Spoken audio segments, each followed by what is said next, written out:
speak until sometime after the top of the hour. Okay, thank you.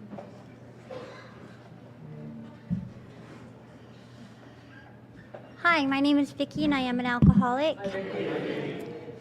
I currently have the privilege of serving California Northern Interior area as their Panel 66 delegate. But that's not why I'm here today. Oh, thank you. I'm actually here just to talk about experience, strength, and hope. One alcoholic sharing with another. And I always get super, super nervous before I come up here because I talk about things that I usually don't talk about. And because I don't know you. I know some of you, and it's nice to see familiar faces, but I don't know most of you. But then I remember that when I look around the room, we're all the same. We have different stories, different backgrounds, but the feelings that we've shared are all the same. The same anger, the same fear, the same loneliness, and helplessness. That, like we're never ever going to get better. So that makes it easier for me to come stand up here and talk to you guys. And thank God for one alcoholic talking to another. I was raised in a place where I had no supervision, which was fine if you're drinking and drugging all the time. but it's not good if you're a little girl and you're lonely and you're prey to people out there. And so I had some horrible things happen to me as a child because I was left all alone. And I always say that you shouldn't leave a little girl by herself. It's just not safe. So I kind of thought that God hated me because I would look around at all the other kids and I could see where they were happy and they had families that cared for them and these things weren't happening to them and I was told that there is a loving God and that he helps us. And so I would pray to this God and then God never showed up. Day after day after day, I would cry. I could cry myself to sleep asking God to come help me and he never would. And he never did when I was a little girl. And so I thought God hated me. And we kind of had an agreement, he hated me, and I just quit talking to him because it was no point. So when I had my first drink at 12, it changed me. All of a sudden, I wasn't that ashamed, scared little girl anymore. I was somebody else, and I could pretend that I was somebody else. I could be just like you. And I could smile, and I could laugh, and I was smart, and I was pretty, and it just made me feel okay. It was awesome. So instead of wanting anything else, all I wanted was to be drunk, because it totally changed me. I think that if I hadn't have found alcohol when I did, I might have killed myself. Because my life wasn't getting any better, and these things were still happening to me, and I couldn't see an end to it. And when you're young like that and you don't see an end to things, it's easy to think about suicide. And I found alcohol just in time. And I used to say that God made alcohol just for me, and I really believed it. So what happened for me is at 15 years old, I found him. He was this 6'3", blonde hair, blue-eyed, 1978 Datsun 270Z, black, limited edition. Yes, and I love the car. And if I learned to love him too. You know, honestly, he took really good care of me at first. You know, I was 15 and he was 23, and he paid attention to me. He listened to what I said, and I felt like he cared, and I didn't have that. So I fell in love with him, and we eventually got married. But you know, we were doing a lot of things, non-AA approved substances, and we were doing a lot of it. And well, what happened was is he got violent. We were on a boat, sturgeon fishing, and drinking whiskey all night on the Sacramento River, and he got mad about something. And he wanted to go back to the shore, and it was pitch black outside. We couldn't see a thing. We had no lights on the boat, and we just went as fast as we could down the river. And it scared me to death. I was praying to this God that hated me to please let me get there safe. And when we got there safe and I was walking onto the dock, the little voice came in and said, "You can't do this, Vikki." And I'm like, "Yes, I can. Yes, I can. I can do this." And the little voice was adamant, "No, you can't." And so I left him. And by this time I was 19, and I didn't know anything, and I didn't have anything, and I didn't have anybody, and that was really hard for me. But I thought that he might kill me, and it just kind of happened that his next wife ended up dead, drowned. So I needed to figure out what I was going to do, so I found men, older men, nice men that wanted to take care of me. We would negotiate things, and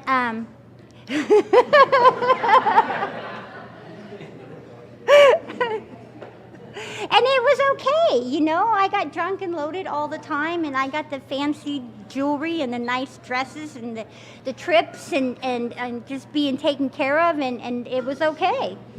But what happened is for me, my disease kept getting worse and worse and worse.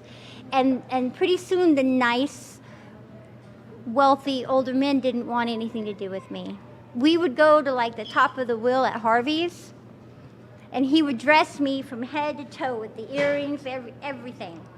And by the end of the night, I might leave with somebody else, because that was the kind of alcoholic that I was, you know. That's just what I did. And anyway, they got tired of that, and they didn't want it. I was an ugly drunk. So then I found what the book calls lesser companions. And I am a lesser companion magnet. I can find them, or they can find me. I'm not sure how it goes, but I found them. And these guys, they weren't nice. They didn't have any money, and they were violent. And I got beat up a lot, really beat up. I landed in the hospital with broken ribs, and I took my Employee of the Year picture with 2 black eyes, and you know. And for some reason, I felt like that's what I deserve, because that's what I grew up in. So I just figured, you know, and I figured I was something good because I could endure that kind of treatment on a daily basis, and that's just sick thinking, but I didn't know it then. So I got pregnant with my son Taylor, and Taylor was the most beautiful thing I'd ever seen. I felt love when they handed him to me. I could feel love that I've never felt before, and I figured, this is it. I'm gonna be the mother I never had. I'm gonna let him know that he's loved, and I'm gonna take such good care of him. Well, what happened was my alcoholism had spiraled out of control. And when Taylor was 2 years old, his dad filed papers to take him away from me. On the paperwork, it said that I was an alcoholic and a drug addict, and I did not deserve to have him. And I didn't have a defense. I didn't know what I was going to say. I was supposed to go to court and fight for him, but I didn't know what I was going to say. So I didn't go. And when you don't go, it's called default, and they win everything they ask for. So Taylor left. Well, I gave Taylor away, and they changed his name, and he was gone. After that, it was pretty much bets are off. You know, I was like, it didn't matter. It just didn't matter. I got pregnant with my daughter, and at the hospital, she was born positive for things. And CPS was there, and they said that they were going to take her, and I begged them. I said, please, I love her. I want to give her the love that I never got, and they let me leave with her. And this is the part I always have trouble with, because I'm not proud of it. The book talks about we will not regret the past, nor wish to shut the door on it. But if I could change those next 5 years for her, I would. In a heartbeat. It was awful. I drug her through hell. I'll just leave it at that. I work on it on a daily basis, the guilt and the shame that I put my kids through. CPS caught up with us when she was 5 years old. They had been following us all this time, and I was at my boyfriend's house, who just happened to be a drug dealer, and we know how that goes, right? So Net 5 came in. Net 5 came in with the board and all these people, you know, the local authorities. Narcotics enforcement team, for those who don't know who Net 5 are, but they're not nice.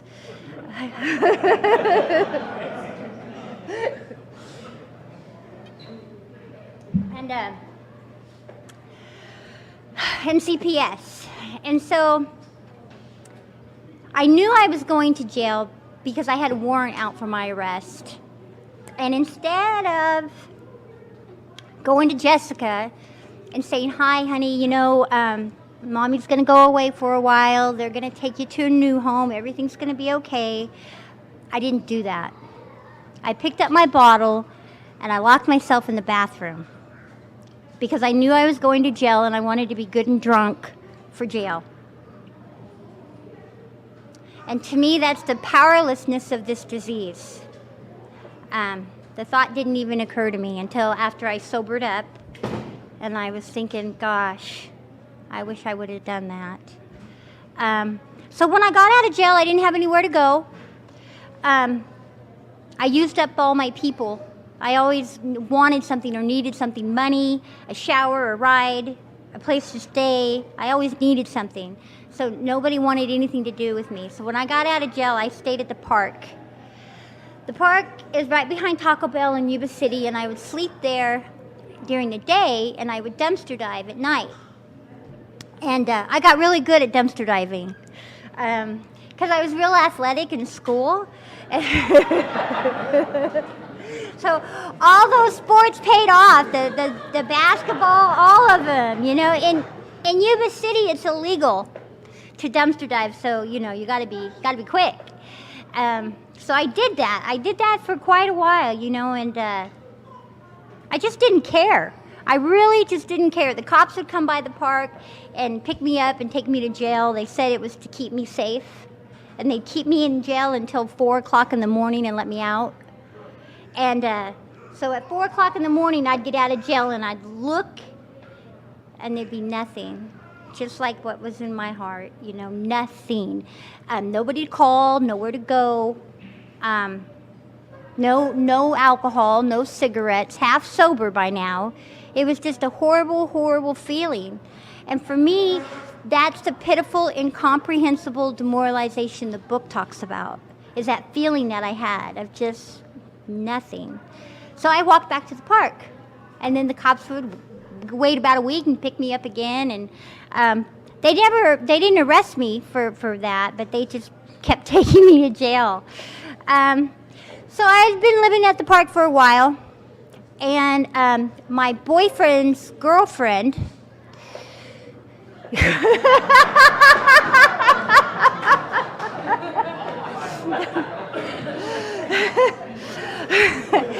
know how that works too.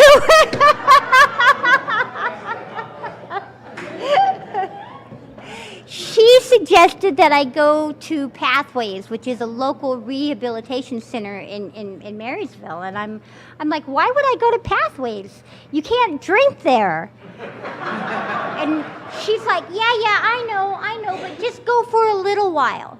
Just go for a little while, get some rest, and then at the end of 30 days, you can hit it, and you'll be ready to go. And I thought about it, and it didn't sound so bad. I had been living at the park for a while. I was dirty. I wasn't sleeping well. And I thought maybe showers and a bed would be good. So my thought was I went into Pathways so drunk and loaded that I thought it would last me the whole 30 days I was there.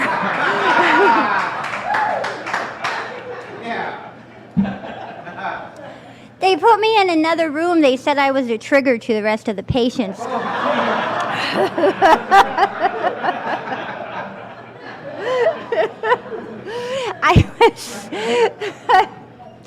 Anyway, I was really, really, really sick. The only time that I'd ever been sober was the little stints that I had been in jail for sales and things like that.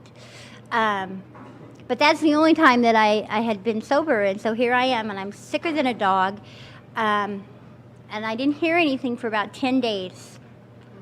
On the 10th day, I heard somebody say, Vikki, you don't have to use or drink again if you don't want to. And I said, what am I going to do instead? That's all I've ever done. And they said that we're going to show you. And I thought at the time, yeah, you know, I didn't believe it for a second. But okay, show me. And they did. They did show me. What happened for me is that same boyfriend visited me in, no, this was a different boyfriend. A different boyfriend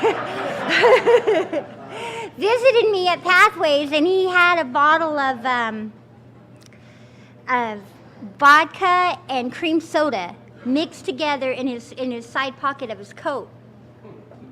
And he asked me if I wanted it. And I'm like, my mouth started watering, my eyes got real big. I got so excited. It had been about 10, 15 days. And that was the longest I'd ever went. So he said he was going to leave it in the bathroom, and I was going to go drink it. And so he left it in the bathroom, and I was on my way to go get it. And the little voice came on again and said, and then what? You're going to drink that alcohol, you're going to get kicked out of here, and then you're going to go back to the park. So then I figured, my keen thinking, that if I'm going back to the park anyway, I might as well give this program everything I've got. And then when I fail miserably, which I was sure that I would, I'll go back to the park. So that was really my step one, was an unwillingness to go back to the park. Okay, let's just do what they say and see what happens, and then when I mess up, I'll go back to the park. And I haven't messed up since. That was May 4th, 2002, and that morning I woke up there is my sobriety date. I'm just afraid. I'm afraid that if I go out again, I won't make it back. Because I feel like it was an accident that I'm here in the first place. So I threw myself into this program. I got a sponsor, and the sponsor told me, first thing she told me was I had to get to God. And I'm like, is there anything else? I'll do anything else. And she said no. The group that was my home group, they said, get a God or go back where you came from. And I'm like, wow, that's kind of harsh. I was really sensitive back then. So I got to take a blank piece of paper and write down what I wanted my God to be, because the God that I've known hated me. There was no way that was going to work. So I created my own. And my sponsor said, if you could have any God you wanted, what would he be like? And I'm like, well, he never leave me, because I was left alone a lot. So he never leaves me. He loves me unconditionally. You know, there's no negotiating with God. He loves me all the time. And I love that, even when I screw up. He's very, very handsome. And he likes country music. Well, because he goes with me everywhere, and I listen to country music, so... Anyway, you know, she told me to start praying to this God, and at first it wasn't a connection. I would pray. When I got out of rehab, I was homeless, of course, so I went to the homeless shelter. And I lived in a room with 6 other girls who had their kids. And Taylor was gone, and Jessica was in CPS, and it was like the hardest thing I've ever done. So when I went to the shower, I would pray. And I would pray, I would say, God, I hate this place. I miss my daughter. I need a drink. There would be some cuss words in there too. Amen. And that's how our prayers started out. It was just like that. You know, I started telling him, you know, how screwed up life is, and he would listen, and so we started establishing a relationship. You know, today, the single most wonderful thing in my life is my relationship with my higher power. I don't do anything without him. You know, if he's not going to be with me, I don't want to go. So we've been building on that for 15 years, and there's always room to grow, you know, reach out spiritually, but I like the relationship that we have today. So then, it was my birthday. It was August 15th, and I wanted to see my daughter for my birthday. So I was doing so well. I had 60 days, which was a lifetime, right? So I called CPS and I asked if I could see my daughter, and the worker said, you didn't get the letter? And I said, what letter? And she said, well, we've decided to terminate your parental rights. And I was devastated. I was on the payphone, and the phone just swang, and I ran outside and just started crying, you know, and then I had to make a decision. I had to make a decision if I was going to do this thing or not, with or without her. And I decided that I was going to do it to the best of my ability until I couldn't do it anymore. At rehab, we were in a room with like 13 other people, and they said only one of you is going to make it. And I'm like, oh, well, I'm out. I was going to leave the room and, you know, help the odds a little bit, because I knew it wasn't going to be me. And it was me out of those 13 people. So I made a decision to do this anyway, and I went to all these meetings. I didn't have a car. I wasn't employable. But I took the bus, and I walked a lot, and I did everything they told me to do, and I did it wholeheartedly. When it was time to do my 4th and 5th step, I hated that. I hated that, because once I put it down on paper, made me realize that it was real. It really happened, you know, and that hurt. But it was nothing compared to step 5, where I had to tell this woman these horrible, horrible things. And she made me feel so good. She says, Vikki, you're not the only one that's happened to. There's others like you. You're not alone. And I guess that just made me feel so good because I had felt alone all this time. So we completed the rest of the steps. By this time, it was time for my hearing for Jessica. The adoptive people are there to take her. And you know what's funny about that is they put Jessica, she was like 5 or 6, and they put her on the stand and they asked her what she wanted, and she said that she wanted to go home to her mommy after everything. That was God. That was God. So I gave him all my paperwork, all my signed meeting slips, my letter from my sponsor, my letter from my homeless shelter, my letter from the rehab. And I gave them to the judge, and I gave them to the CPS attorney. And the judge looked through everything, and he said, I'm going to give her another chance. And the CPS attorney said, you can't do that. And the judge said, I just did.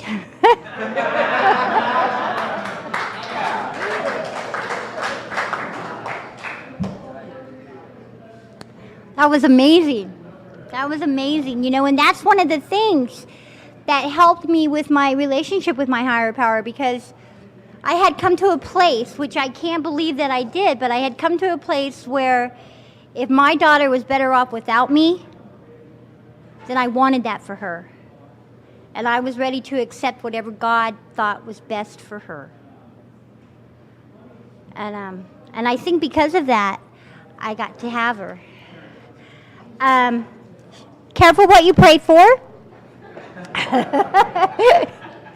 She's 20 now. And honestly, though, we've had a wonderful life together these last 15 years. I can't imagine what my life would have been like without her.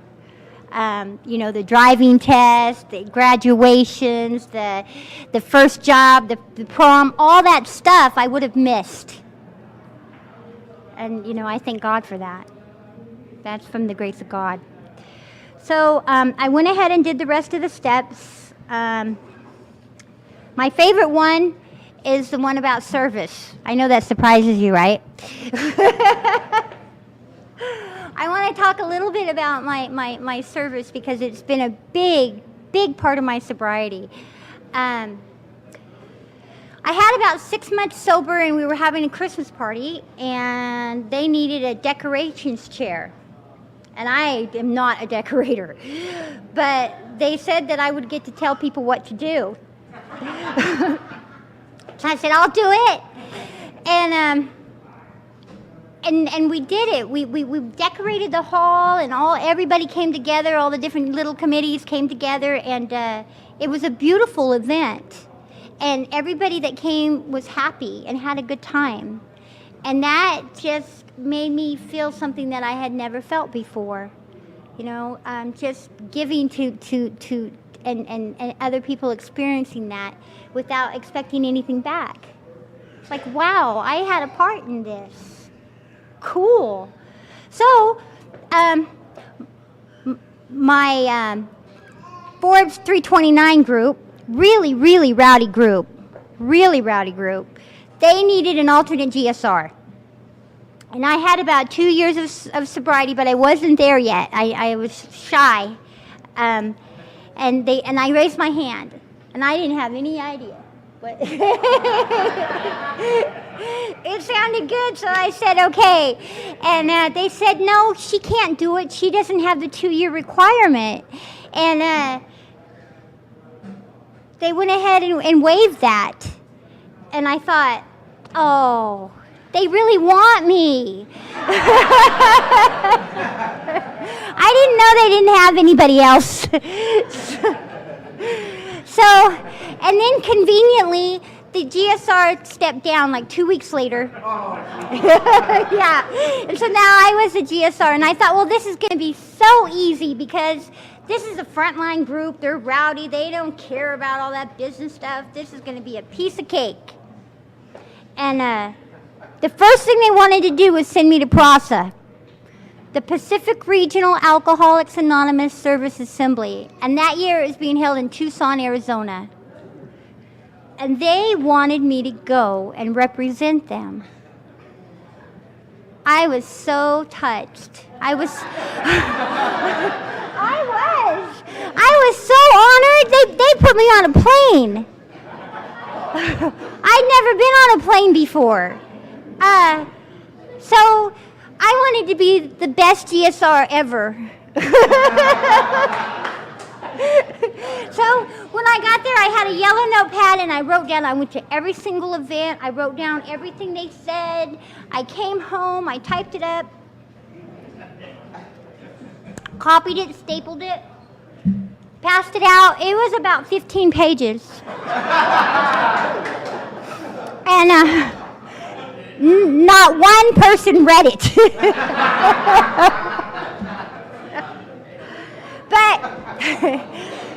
But it didn't matter.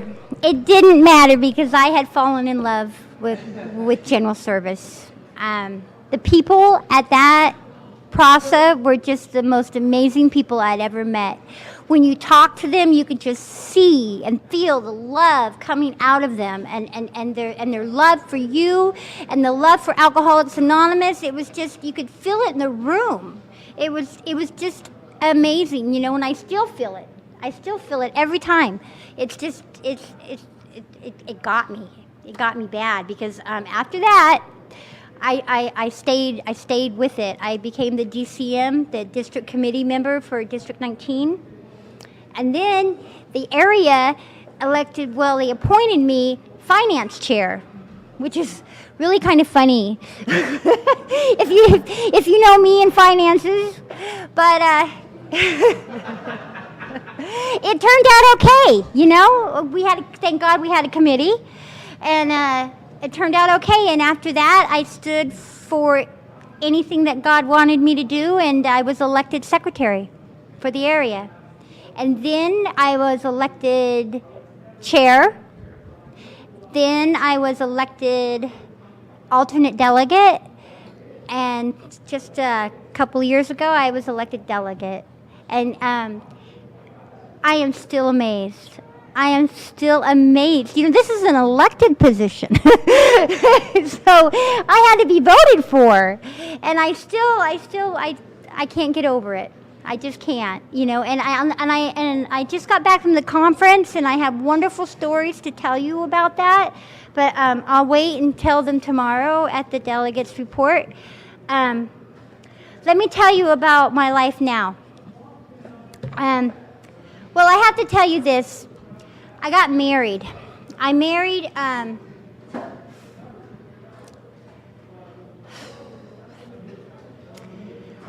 the man that I loved. We got married in our church by our pastor. 200 of our AA friends were there. The white dress, my dad gave me away. I mean, it was just amazing. But what happened for me is the person I married wasn't the person that I thought he was. And my daughter and I, we had to leave. There was no other thing I could do. And I still struggle with that, you know. It has been the hardest time for me in sobriety. You know, knowing that you're doing the right thing, but hurting so bad. I had to reach out for help. And I'm terrible at that. I would rather die.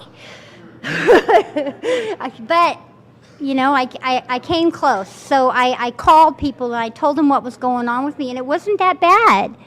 They didn't laugh at me. They didn't say you're stupid. They didn't say anything like that. They actually helped me. And ever since then, I've gotten a lot better about asking for help. And so, you know, something good came out of that because I realized that you know, I'm not alone and I should ask for help. So me and my daughter, we're very happy in our little apartment. My son Taylor, he's 22 now, very handsome boy. And he told me that his dad told him that his mom was gone because she was sick, and that when I got better, I would come back for him. And so he had been just waiting for me to get well. And he's a wonderful boy because he's forgiven me, you know, and like I said, I'm still working on that. So I got a job. I went to work at a pharmacy.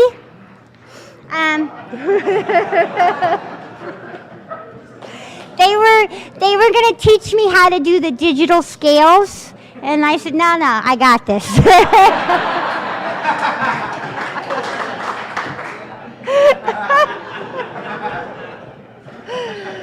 You know, but that was amazing in itself because they trusted me with their drugs and with their money and with the key to the door and the code. I mean, that's crazy. But they did that, you know.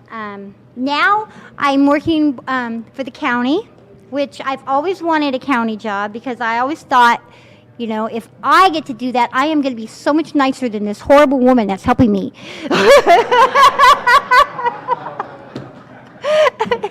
And so I really do try to practice that, you know, because I've been where they are. And, you know, I'm just to be of service. That is my job, is to help them the best I know how. And, you know, give them a little nudge here and there, you know, to let them know that, you know, you don't have to live like this if you don't want to. I tried 7 times for this job. I got interviewed. On my 7th interview, I finally got hired. And I was sure that it was where God wanted me. But you know how you do sometimes? You think, well, I really want this. It must be God's will. And but I really think it is. I've been there almost 2 years, and I get to help the homeless. And it's been an amazing experience. I want to end with something that I heard at a meeting. We have a guy named Ed. He's super old. He was super old when I got there. But I could relate to him because he had lived under the bridge and he had been dumpster diving, and so I related to what he was saying. And he said that if he got any more stuff in his kitchen, he was going to have to move. And I thought, I want stuff. You know, I was living at the depot. I didn't have anything. And so I was thinking, I want stuff. And so over the years, I've accumulated stuff. But the stuff that I did not see coming, the things that I did not wish for, is the stuff like being a good employee, being a good mother, being a good daughter. When I look in the mirror, I'm not afraid of who I see or what I am, and that's miraculous for me. So I want to say that I don't take any credit for anything. I try not to, because I know it's the grace of God. I know it's the grace of God, and I feel like that I need to just remember that before I get too high and mighty and think that I'm all that, because I know that that's not the case. I know that God has got me here, and He's got me here for a reason, and I just want to follow His path. So, thank you.